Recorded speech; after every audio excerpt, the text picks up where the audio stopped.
Hoje, Gustavo Serbassi está com a gente, vamos falar sobre economia, mas a gente sem chatice. É aquela coisa para a gente colocar em prática mesmo, né, Gustavo? Com certeza, a prática é para a gente sentir que está colhendo alguma coisa desse esforço, do sacrifício, do planejamento, né? Para que organizar tanto se a gente não vai ter benefício? Tem que aproveitar. Então, a gente falava disso no intervalo. Tem gente que gasta demais e não tem planejamento. Tem gente que planeja tudo tão certinho, que deixa a vida tão chata, que depois fica deprimido. Olha, Kátia, eu lidei com muitas famílias, teve um tempo que eu tinha escritório aberto com atendimento, hoje eu não faço mais isso, mas acompanhando famílias, eu tinha tanto o gastador compulsivo, que sofria porque não conseguia poupar, quanto o poupador compulsivo, que valorizava muito o futuro, supunha que estava sendo bem orientado. Esse acho que é o caso mais difícil, porque ele tem a sensação que está fazendo tudo certo. Ele nunca vai saber quando o futuro chegou. Ele nunca vai saber a hora de começar a aproveitar. Ele vai perdendo o hábito de consumir, não sabe viajar, não sabe curtir pessoas, não sabe se cuidar. Lá na frente vem a aposentadoria, ele se perde. Ele simplesmente quer continuar poupando, não sabe se é hora de começar a colher. E ele vai ter problemas psicológicos, vai ter frustração, depressão, porque não soube equilibrar a vida. E isso que é o mais triste, eu acho, porque como você faz ele enxergar essa situação, né? Normalmente as pessoas que erram pelo excesso de poupar demais... Fácil, né? Teoricamente é mais fácil, mas normalmente as pessoas desistem desse mau comportamento, dessa compulsão pela poupança, normalmente quando perdem alguém querido. Morre um cônjuge, filho, parente, e a pessoa começa a entender que o futuro não vai ser exatamente como ela estava pensando, e aí ela começa a rever suas escolhas presentes. Mas pena ter que ter algo grave na vida para mudar de escolhas. O ideal é viver com equilíbrio. E por isso que a gente tem aqui no Mulheres o Gustavo Serbassi, para a gente equilibrar a nossa vida financeira. Hoje vamos falar, olha, de empréstimos e financiamentos. A gente vê, e até você comentou esses dias atrás, quando você esteve aqui, das pessoas que estão literalmente atoladas em dívidas de cartão de crédito. Você falou, bom, o empréstimo nestes casos pode ser uma boa saída. Exato. Mas como não cair em armadilha também, mesmo pensando nesse empréstimo, como ver essa taxa direitinho? Bom, primeiro, as pessoas veem empréstimo como sinônimo de financiamento e vice-versa. São coisas diferentes, tá? A primeira coisa a entender é que quando eu tomo dinheiro emprestado no banco, eu estou alugando um dinheiro que eu não tenho. O banco está dando dinheiro na minha conta, está resolvendo um problema atual, mas eu vou ter que devolver esse dinheiro pagando os juros, que nada mais é que o pagamento do aluguel. Se eu tiver dificuldade de pagar, no mínimo esse aluguel, no mínimo os juros eu terei que pagar para não entrar na situação de inadimplência. Então, um cuidado essencial é, primeiro, pesquisar. Porque assim como tem aluguel de apartamento caro, apartamento barato, diferentes padrões, eu vou ter financiamentos mais caros, financiamentos mais baratos. Às vezes o banco que eu tenho relacionamento há muito tempo não oferece a melhor condição. Um outro banco que me quer como cliente está oferecendo algo melhor. Vou fechar minha conta e procurar o outro? Não, eu vou levar a proposta do outro para o meu gerente. Falar, olha, eu tenho essa proposta desse banco. Exato. Você quer alguma coisa, Juju? Só para você um pouquinho para trás. Obrigada, Juju. Quer dizer, você pega a proposta do outro banco, leva para o seu banco, fala para o seu gerente, tive a proposta desse banco X. Para valorizar o relacionamento que você já tem. Porque aquele relacionamento conta muito. O seu histórico de cheques, de financiamentos que já tomou, quanto você já usou de cartão de crédito. Tudo isso conta pontos e às vezes o banco está esquecendo de você, mas está precisando de um lembrete que você tem valor para ele. E por isso vale a pena levar a proposta do outro para tentar fazer com que o banco iguale para você. Isso no financiamento. Isso, aqui é uma explicação do financiamento, que é uma linha de crédito. Financiamento e empréstimo são modelos de crédito, mas no financiamento eu sempre tenho algo específico. Eu financio carro, casa, eu financio um computador. Não é um dinheiro emprestado. Exatamente. Por quê?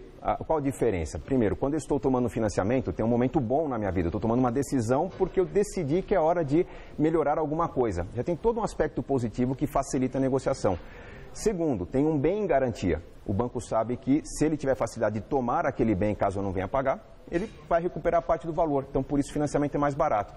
Quando eu vou direto para o empréstimo, que não envolve nada em garantia, o banco já tem a visão de que eu estou tentando resolver um problema, uma falha no meu planejamento, algo não deu certo, eu preciso cobrir um buraco. Quer dizer, ele já vê que a gente está inadimplente em algum setor. A situação já não está boa. Já não está um bom pagador. Estou procurando socorro, então, além desse aspecto negativo, tem o fato de não existir garantia por trás, não tem nada que o banco possa tomar como garantia, o carro não fica em nome do banco, eu estou tomando dinheiro para cobrir um buraco.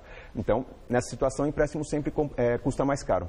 Os juros são mais altos. São mais altos. Então, o ideal é sempre eu procurar fazer um financiamento, quando falta dinheiro, em vez de tomar um empréstimo. Mas de repente, puxa, eu não tenho mais o que financiar. Estou endividado, endividada. O que eu faço? Eu posso, por exemplo, vender um carro que já está pago, ou de repente vender num leilão virtual para um amigo, uma televisão, alguma coisa que já comprei, e comprar outra financiada, porque o parcelamento embute juros muito menores do que os que eu pagaria no empréstimo. Então, é o efeito substituição de dívida que custa mais barato. Agora, os financiamentos, a gente vê financiamento de casa própria. Antigamente, a Caixa Econômica tinha sempre as maiores facilidades. Sim. Caixa Econômica foi para um funil que afunilou tanto que agora a situação já não está mais tão favorável como nos anos atrás. Acabou o recurso, Kátia. Na verdade, as pessoas estão poupando menos na caderneta de poupança mesmo. A captação diminuiu muito, as pessoas se conscientizaram que existem outras modalidades, estão correndo atrás de outras formas de poupança. A poupança acabou mesmo.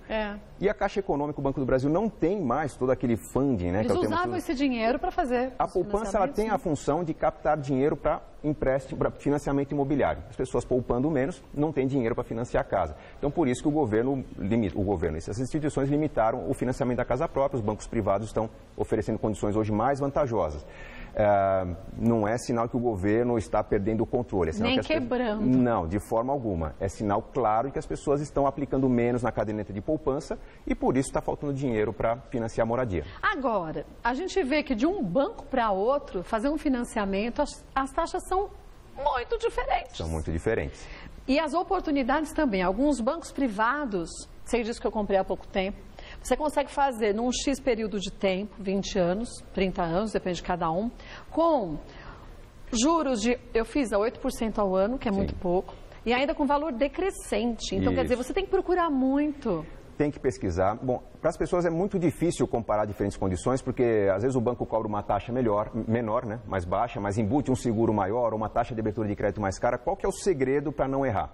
Você primeiro pesquisa as diferentes taxas que o mercado te oferece, depois de conseguir as taxas mais baixas, peça uma simulação dos pagamentos a fazer. Foi o que eu fiz. E aí você vai ver o valor da prestação e pelo valor da prestação ali já está embutido tudo. Seguro, as taxas de abertura de crédito. E já tem que estar embutido, porque senão te dá outra rasteira lá na frente. Não, né? aí na justiça você recupera o que foi simulado e não foi e depois foi cobrado a mais, né? Então, na prática, você recebe a simulação, você compara as diferentes prestações, compara o valor total pago.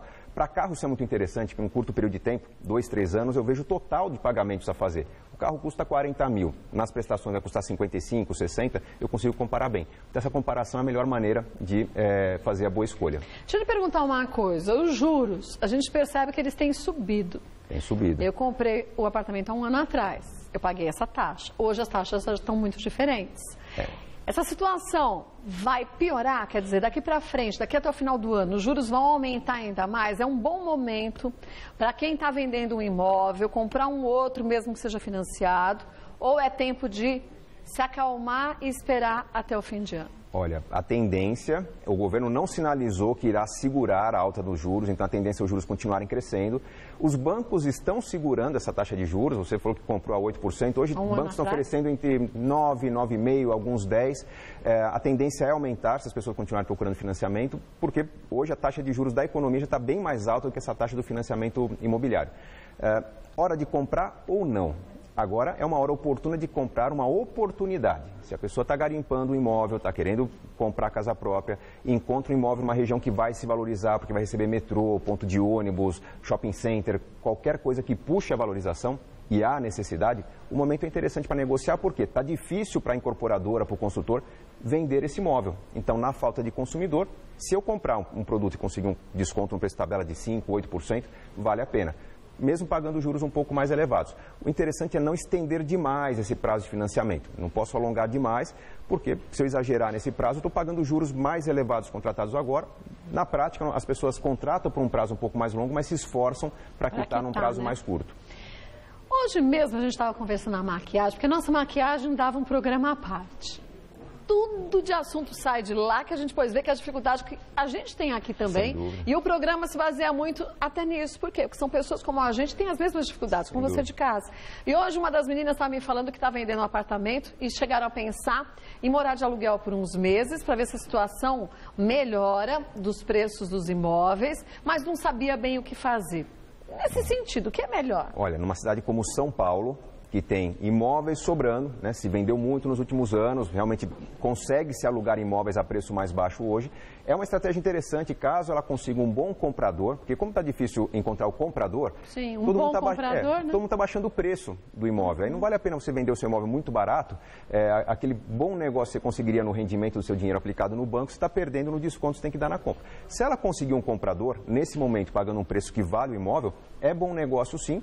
E esse dinheiro vai ser trabalhado nos juros atuais, acima dos 13% ao ano aplicados no banco, que vai fazer com que o aluguel fique barato. E aí a estratégia, sempre muito interessante, é você procurar um imóvel já com móveis instalados, para você não ter um custo para decorar aquele apartamento, ou um imóvel num padrão um pouco inferior que você tem, está numa fase de muito trabalho, está se adaptando. Então, pega um apartamento mais compacto, enquanto não tem mudança de chegada de filhos, casamento, alguma coisa que demande um aumento da moradia, e nessa fase de transição você aluga algo bem mais barato que você morava, para no futuro comprar algo com aquele dinheiro que cresceu e se valorizou na aplicação financeira.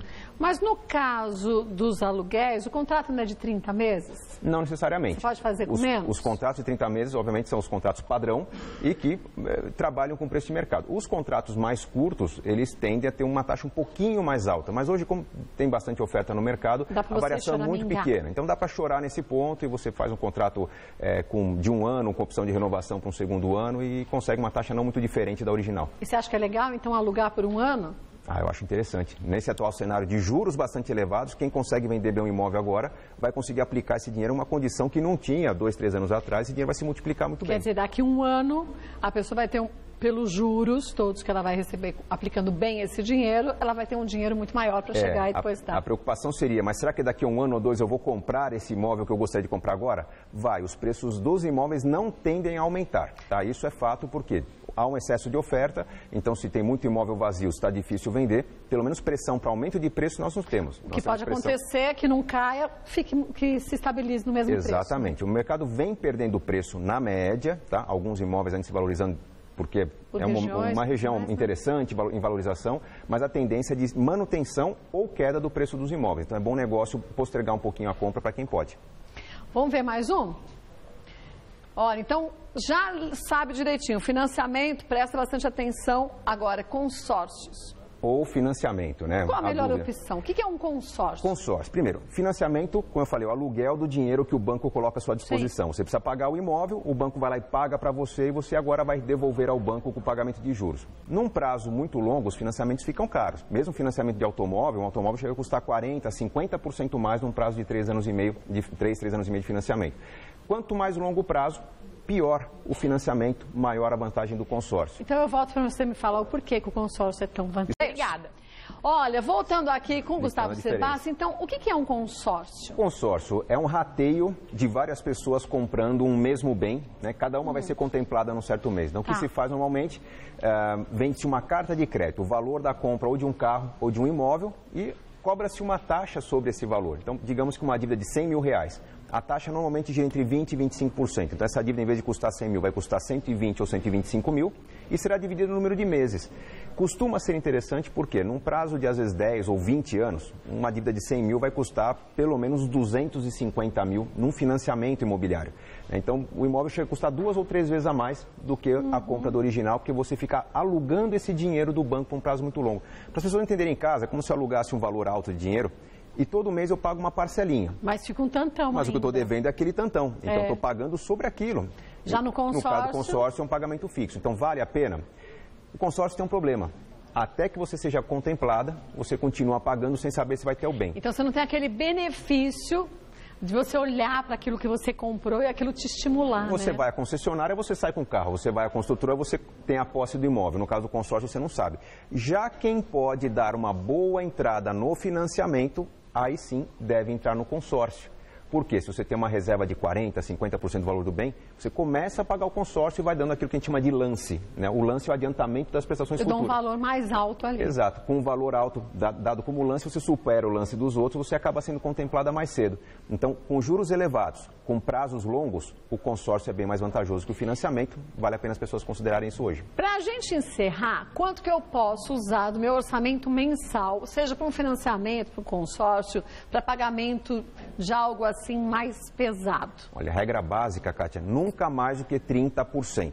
Tá. O ideal é o mínimo Bem possível. menos, Se eu né? puder pagar menos que isso, maravilha. Se eu preciso realmente comprar o bem, nunca mais do que 30%, ou quando é mais de um bem, casa e carro, nunca mais do que 40%. Para ter um pouco de liberdade para lidar com os imprevistos. Os preços aumentam, as prestações do consórcio e financiamento são corrigidas pela inflação. Você tem que estar preparado para abrir mão de alguma coisa para poder absorver esses aumentos ao longo do tempo. Deixa eu mostrar para vocês um dos livros do Gustavo Cerbasi, Os Segredos dos Casais Inteligentes. Isso aqui, gente, é importantíssimo. A gente comentava aqui no intervalo o quanto que muitas vezes um casal tem objetivos distantes, distintos. E aí como vai ter sucesso na vida pessoal e financeira, né? Os objetivos não precisam ser os mesmos, mas precisa ter, no mínimo, algo coerência em comum, né? e algo em comum para você poder abrir mão de uma coisa enquanto persegue a outra. Então, no mínimo, tem que ter harmonia nessas escolhas para que o casal escolha bem. E falar sobre consórcio, financiamento e empréstimo, nesse Também livro eu abordo aqui, ó, a fundo. Lembrar, gente, o site do Gustavo Cerbasi, maisdinheiro.com.br, Facebook, Gustavo Cerbasi Oficial, Twitter, @gcerbasi, Instagram, Gustavo Cerbasi. É só você segui-lo, vai saber de palestras e tudo mais. Sucesso Obrigado, sempre, Tati. viu? Obrigada pelas dicas, viu?